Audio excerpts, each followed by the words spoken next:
দর্শক শুভেচ্ছা নিন।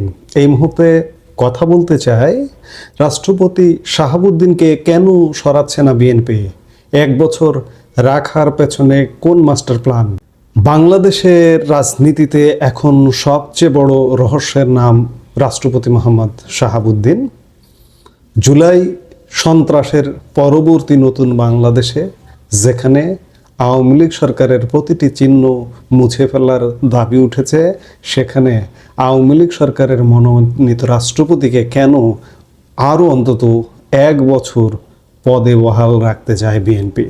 এর পেছনে কি শুধুই সাংবিধানিক ধারাবাহিকতা, নাকি রয়েছে গভীর কোনো রাজনৈতিক দুর্বিসন্ধি বা কৌশল? কেন জামাতে ইসলামী তাকে খুনের দোসর বললেও বিএনপি তার পাশে ঢাল হয়ে দাঁড়িয়েছে? বিএনপির একাধিক নেতার মনোভাব বিশ্লেষণ করে বোঝা যায় তারা রাষ্ট্রপতি শাহাবুদ্দিনকে এখনই পদচ্যুত করতে আগ্রহী নন। এর পেছনে রয়েছে সুদূর প্রসারী এক নির্বাচনী অঙ্ক। বর্তমানে রাষ্ট্রপতির মেয়াদ রয়েছে 2028 সালের 23 এপ্রিল পর্যন্ত। বিএনপি নেতারা ভাবছেন এখনই তাকে সরিয়ে যদি নিজেদের পছন্দের কাউকে রাষ্ট্রপতি বানানো হয়, তবে নতুন রাষ্ট্রপতির মেয়াদ এবং আগামী সংসদের মেয়াদ প্রায় সমান হয়ে যাবে। এতে সমস্যা কোথায়? সমস্যা হলো পরবর্তী সংসদ নির্বাচনের সময় রাষ্ট্রপতি পদে বিএনপির নিজস্ব কোনো লোক থাকবে না। তাই কৌশলী বিএনপি চায় শাহাবুদ্দিনকে আরও 1 বছর রাখা হোক। 1 বছর পর নিজেদের লোককে রাষ্ট্রপতি বানালে সুবিধা হলো, সংসদের মেয়াদ শেষ হয়ে গেলেও সেই রাষ্ট্রপতি নিজের পদে বহাল থাকবেন। অর্থাৎ পরবর্তী নির্বাচনের সময় বঙ্গভবনে নিজেদের বিশ্বস্ত লোক নিশ্চিত করতেই এই ওয়েট অ্যান্ড ওয়াচ নীতি। বিএনপি ধরেই নিয়েছে যে তারা তাদের এই ক্ষমতাকাল 5 বছর পূরণ করবে, কিন্তু আমরা ধরতে পারছি না। সামনে নানা রকম সংকট আছে, নানা রকম ঝড় বাদল আছে। এই ঝড় বাদল ট্যাকেল করে বিএনপি কিভাবে পূর্ণ মেয়াদ পূরণ করে? বিএনপি 1 বছর আরও রাষ্ট্রপতিকে রাখতে চাইছে। এই 1 বছরের মধ্যে তো অনেক কিছু ঘটতে পারে।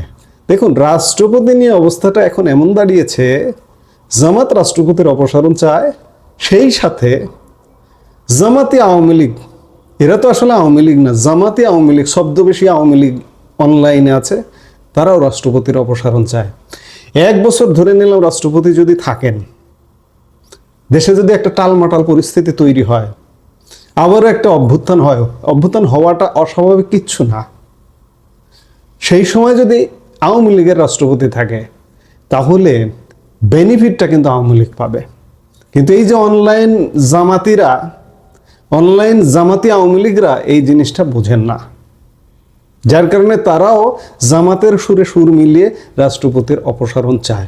যাই হোক, সবাই, বিএনপিও তাদের সুবিধা চায়। বিএনপিও এখনই রাষ্ট্রপতি পরিবর্তন করে তাদের জন্য খুব একটা বিপদ ডেকে আনতে চান না, কারণ তারা তাদের আগামী নির্বাচন তারা মনে করছেন 5 বছর থাকবেন। তারা 5 বছর পর তাদের নিজেদের বিশ্বস্ত রাষ্ট্রপতি অর্থাৎ বঙ্গভবনটাকে বিশ্বস্ত রাখতে চায়, তত্ত্বাবধায়ক সরকারের প্রধানকে বিশ্বস্ত রাখতে চায়। ইতিমধ্যে আপনারা জানেন সর্বোচ্চ আদালতের রায় হয়ে গেছে তত্ত্বাবধায়ক সরকার নিয়ে। সংবিধানের যে আমাদের তত্ত্বাবধায়ক সরকারের যে বিধানটি ছিল, সেটি এখন কার্যকর করতে আর কোনো বাধা নেই। স্বাভাবিকভাবেই আগামী নির্বাচন হবে তত্ত্বাবধায়ক সরকারের অধীনে 3 মাসের, এবং সেই তত্ত্বাবধায়ক সরকারের প্রধান কে হবেন? সর্বশেষ অবসরপ্রাপ্ত প্রধান বিচারপতি। এছাড়া এরকম 5টি অপশন আছে। সর্বশেষ প্রধান বিচারপতি যদি না হন, 5টা অপশনের মধ্যে যিনি হবেন তিনি। এবং বিএনপি পারতপক্ষে চাইবে যে তাদের লোক তত্ত্বাবধায়ক সরকারের প্রধান হোক। 2006 সালে যেমনটা চেয়েছিল, 2006 সালে বয়স পর্যন্ত বাড়িয়ে দিয়েছিল প্রধান বিচারপতির, বয়স বাড়িয়ে দিয়ে তাদের নিজেদের লোককে তত্ত্বাবধায়ক সরকার প্রধান করতে চেয়েছিল। কিন্তু সেগুলো যে হবে না, আবার যে ওই ধরনের কর্মকাণ্ড করতে গেলে ওই জায়গা থেকে যদি বিএনপি শিক্ষা না নেয়, আবার একটা 1/11 7-8 সালের ঘটবে, ঠেকাতে পারবেন না। যাই হোক, বিএনপি তাদের সুবিধার্থে, আমি বলবো না যে রাষ্ট্রপতিকে রাখছে রাষ্ট্রপতির সম্মান জানিয়ে কিংবা সাংবিধানিক ধারাবাহিকতা রক্ষায়, তা কিন্তু নয়। বিএনপি তাদের নিজেদের স্বার্থে রাষ্ট্রপতিকে আরও কিছুদিন বলা হচ্ছে। বিএনপি নেতৃত্বের মনোভাব হচ্ছে 1 বছর কমপক্ষে। যাতে পরবর্তী নির্বাচনে তাদের রাষ্ট্রপতি থাকে। শুধু এখানেই শেষ নয়, বিএনপির আলোচিত ৩১ দফা সংস্কার প্রস্তাবে রাষ্ট্রপতির ক্ষমতা অনেকখানি বাড়ানোর কথা বলা হয়েছে। যদি এই সংস্কার বাস্তবায়ন হয় এবং আগামী ১ বছরের মধ্যে এটি বাস্তবায়ন করতে পারে, তবে তত্ত্বাবধায়ক সরকারের ওপর চাপ প্রয়োগ করা বা প্রভাব বিস্তার করা রাষ্ট্রপতির জন্য অনেক সহজ হয়ে যাবে। মূলত ক্ষমতা প্রধানমন্ত্রী এবং রাষ্ট্রপতির মধ্যে কিছুটা ভাগাভাগি হয়ে যাবে, ভারসাম্য হয়ে যাবে, যার দরুন রাষ্ট্রপতির একটা বিশাল ভূমিকা থাকবে। এই জন্য আগামী নির্বাচনকালীন সরকারের রাষ্ট্রপতি বিএনপি চায় তাদের নিজেদের লোক। মূলত ক্ষমতা ভাগাভাগি এবং প্রশাসনিক নিয়ন্ত্রণের এই ছকে বর্তমান রাষ্ট্রপতি শাহাবুদ্দিনকে টিকিয়ে রাখার অন্যতম কারণ। সংবিধান বিশেষজ্ঞরা বলছেন, শাহাবুদ্দিন নিজে পদত্যাগ না করলে তাকে সরানো কঠিন। বর্তমান সরকারকে হয় তাকে অভিশংসন করতে হবে অথবা অপসারণের আইনি পথ খুঁজতে হবে। হ্যাঁ, সংসদে অভিশংসন করবার মতো ক্ষমতাও বিএনপির আছে। এবং রাষ্ট্রপতি কিছুদিন আগে এক সাক্ষাৎকারে, কালের কণ্ঠ পত্রিকায় এক সাক্ষাৎকারে বলেছেন, অভিশংসন পর্যন্ত যেতে হবে না, আমাকে যদি সিগন্যাল দেওয়া হয় আমি নিজে পদত্যাগ করে চলে যাব।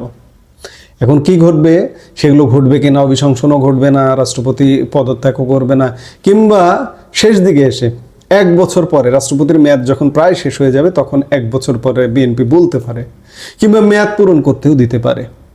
মেয়াদ পূরণ করে যদি রাষ্ট্রপতি যান 2028-এর 23শে এপ্রিল, ততদিন যদি বিএনপি সরকার ক্ষমতায় থাকে তাহলে তখন তারা তাদের নিজেদের মতো রাষ্ট্রপতি নির্বাচন করতে পারবেন এবং পরবর্তী নির্বাচনে স্বাভাবিকভাবে সেই রাষ্ট্রপতি থাকবেন। এদিকে জামায়াতে ইসলামের আমির ডক্টর শফিকুর রহমান স্পষ্ট ভাষায় তাকে ফ্যাসিস্টের দোসর ও খুনির দোসর আখ্যা দিয়েছেন। শফিকুর রহমানের মতে, শেখ হাসিনার পদত্যাগ নিয়ে মিথ্যাচার করে শাহাবুদ্দিন নৈতিকভাবে রাষ্ট্রপতির যোগ্যতা হারিয়েছেন। কিন্তু লক্ষ্য করার বিষয় হলো, জামাত কঠোর অবস্থানে থাকলেও বিএনপি কিন্তু অনেকটা নরম। কেন? কারণ বিএনপি চায় না এই মুহূর্তে দেশে কোনো সাংবিধানিক শূন্যতা বা অরাজকতা তৈরি হোক। সবচেয়ে চমকপ্রদ তথ্যটি এসেছে খোদ রাষ্ট্রপতির মুখ থেকে। গত 23শে ফেব্রুয়ারি এক সাক্ষাৎকারে তিনি স্বীকার করেছেন যে তার দুঃসময়ে বিএনপি তাকে শতভাগ সহযোগিতা করেছে। এমনকি বিএনপির চেয়ারম্যান তারেক রহমানের ভূয়সী প্রশংসা করে তিনি তাকে অত্যন্ত আন্তরিক বা সো কর্ডিয়াল বলে অভিহিত করেছেন। প্রধানমন্ত্রী হিসেবে তারেক রহমানের শপথ অনুষ্ঠানে রাষ্ট্রপতিকে যেভাবে খোশ মেজাজে দেখা গেছে, তাতে রাজনৈতিক বিশ্লেষকরা নিশ্চিত দেশের নতুন বাস্তবতায় বিএনপি আপাতত শাহাবুদ্দিনের ওপরই আস্থা রাখছে। রাষ্ট্রপতি ইঙ্গিত দিয়েছেন, বিএনপি চাইলে থাকবো, না চাইলে চলে যাব। অর্থাৎ বঙ্গভবন এখন পুরোপুরি বিএনপির রাজনৈতিক সিগন্যালের অপেক্ষায়। বিএনপির ভেতরকার একটি সূত্র বলছে, এখনই নতুন কাউকে রাষ্ট্রপতি বানালে প্রধানমন্ত্রী তারেক রহমানকে ভবিষ্যতে ক্ষমতা ভাগাভাগি নিয়ে জটিলতায় পড়তে হতে পারে।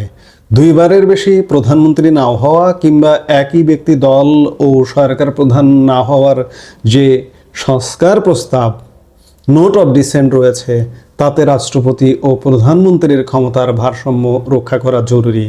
প্রধান বিচারপতি বা সেনাবাহিনী প্রধানের নিয়োগের ক্ষেত্রে রাষ্ট্রপতি ও প্রধানমন্ত্রী পরামর্শের যে বিষয়টি বিএনপি ভাবছে, তাতে বর্তমান রাষ্ট্রপতিকে রেখে দেওয়া আপাতত নিরাপদ মনে করছে তারা। কারণ নতুন কেউ এলে শুরুতেই ক্ষমতার দ্বন্দ্বে জড়ানোর ঝুঁকি থাকে। বিএনপি এবং বর্তমান সরকার আপাতত সংবিধান সমুন্নত রাখার পুরনো অবস্থানে অনড়। স্থায়ী কমিটির সদস্য সালাউদ্দিন আহমেদও জানিয়েছেন, এ বিষয়ে কোনো চূড়ান্ত আলোচনা হয়নি। তাহলে কি আমরা ধরে নিতে পারি যে আগামী 1 বছর বঙ্গভবনে শাহাবুদ্দিনের আসনটি পাকাপোক্ত? রাজনৈতিক বিশ্লেষকদের মতে এটি বিএনপির একটি কৌশলগত বিজয়। তারা একদিকে সংবিধান রক্ষার বার্তা দিচ্ছে, অন্যদিকে ভবিষ্যতের ক্ষমতার মসনদ নিরাপদ করার বীজ বপন করছে। এখন দেখার বিষয় যে আসলে কি ঘটছে, কারণ আমরা মনে করছি যে খুব সহসায় রাজনীতিতে নানা রকম উত্থান পতন, ঝড় ঝঞ্ঝা হয়তো আসবে সামনের দিনগুলোতে। এই আসবে কিনা, ঝড় আসবে কিনা, এটি সম্পূর্ণ বিএনপির উপর নির্ভর করবে। কারণ বিভিন্ন পক্ষগুলা, এই যে ধরুন জামাত, এনসিপি সহ এই যে জঙ্গি গোষ্ঠী, এই জঙ্গি গোষ্ঠীকে কন্ট্রোল করাটা কতটা কৌশলে বিএনপি কন্ট্রোল করতে পারে, কিংবা কতটা কৌশলে আওয়ামী লীগকে কন্ট্রোল করতে পারে, কতটা কৌশলে আন্তর্জাতিকতাবাদকে কন্ট্রোল করতে পারে, সব কিছু নির্ভর করছে বিএনপির ম্যাচুরিটির উপর। এখন আমরা সামনের দিনগুলোতে বিএনপির ম্যাচুরিটি দেখব নাকি অপরিপক্কতা দেখব, সেটি দেখতে হলে আমাদের নিশ্চয়ই অপেক্ষা করতে হবে। এই মুহূর্তে এ পর্যন্ত, সবাই ভালো থাকুন, সুস্থ থাকুন। আমাদের ভিডিওগুলো নিয়মিত পেতে সাবস্ক্রাইব করুন Sajjad Kadir and the legends YouTube channel এবং লাইক, কমেন্ট, শেয়ার করে সাথে থাকুন।